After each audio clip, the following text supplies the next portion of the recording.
Assalamualaikum warahmatullahi wabarakatuh. Halo everyone, selamat malam, salam sejahtera untuk kita semua. Salam, Om Swastiastu, Namo Buddhaya, salam kebajikan.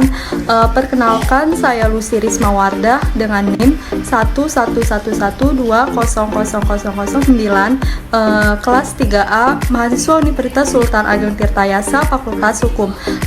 Di sini saya akan menanggapi dari hasil riset dan bekerjanya Pancasila Bapak Ari Suhadi SHMH selaku dosen mata kuliah Hukum Acara Perdata yang mengangkat judul Pancasila SHDP GTTG dan SPRA.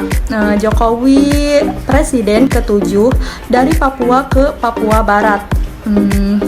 Pertama, pembahasan ini tentu sangat menarik ya teman-teman, yang mana bangsa Indonesia merupakan sebagai salah satu dari 3 Sumpah Pemuda pada tanggal 28 September tahun 1928 sampai sekarang tahun 2021, dan tentu telah memasuki tahun ke-93 dengan tujuan menjadi suatu bangsa diidealkan oleh para pemuda dan diakomodasi oleh Soekarno, dikemukakan di muka BPU PKI pada Jumat tanggal 1 Juni 1945.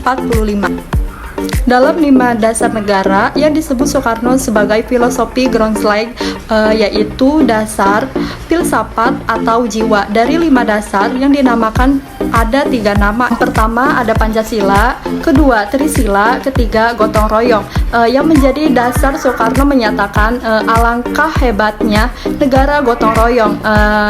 Tentu dari gotong royong ini para pemuda semangat bergotong royong merupakan ruh dari Pancasila untuk memajukan negara.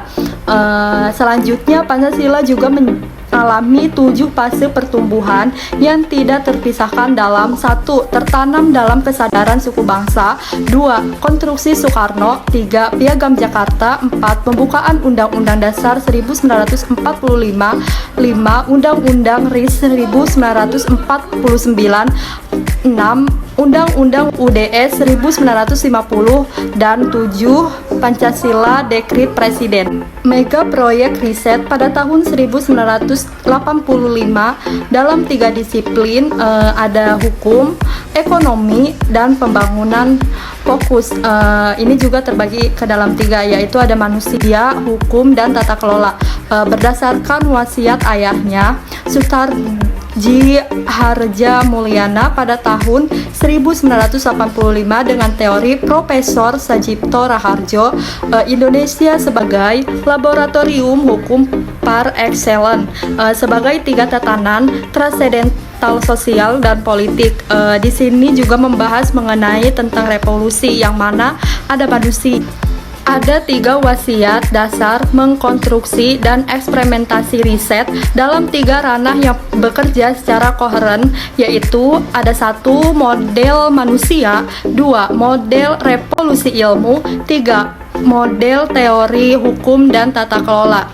Ada 7 teori yang dipaparkan dalam model teori hukum dan tata kelola, diantaranya yang pertama ada teori hukum dan tata kelola Prohetik pada tahun 1990, 2. Teori hukum dan tata kelola moral pada tahun 2000, 3. Teori hukum dan tata kelola kebijakan pada tahun 2007, 4. Teori hukum dan tata kelola Holigratik, 5.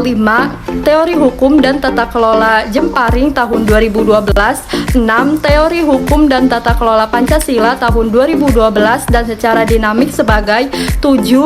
Teori tata kelola gotong royong atau gotong royong transgovernance pada tahun 2012. Dari hasil riset Pak Ari Suhadi mengenai Pancasila, SHDP, GTTG, dan SPRA, tanggapan saya yang terkandung dalam Sumpah Pemuda ini, kita juga harus memahami nilai-nilai Pancasila, yang diantaranya yaitu nilai cinta terhadap bangsa dan tanah air, nilai sikap rela berkorban, nilai persatuan, nilai menerima dan menghargai perbedaan, nilai mengutamakan kepentingan bangsa, nilai semangat persaudaraan, dan nilai dinilai meningkatkan semangat gotong royong. Baik, itu saja yang dapat saya paparkan mengenai hasil riset ini. Apabila banyak kekurangan dalam pengerjaan tugas video ini, mohon maaf. Wassalamualaikum warahmatullahi wabarakatuh. Sampai jumpa. Selamat malam semua.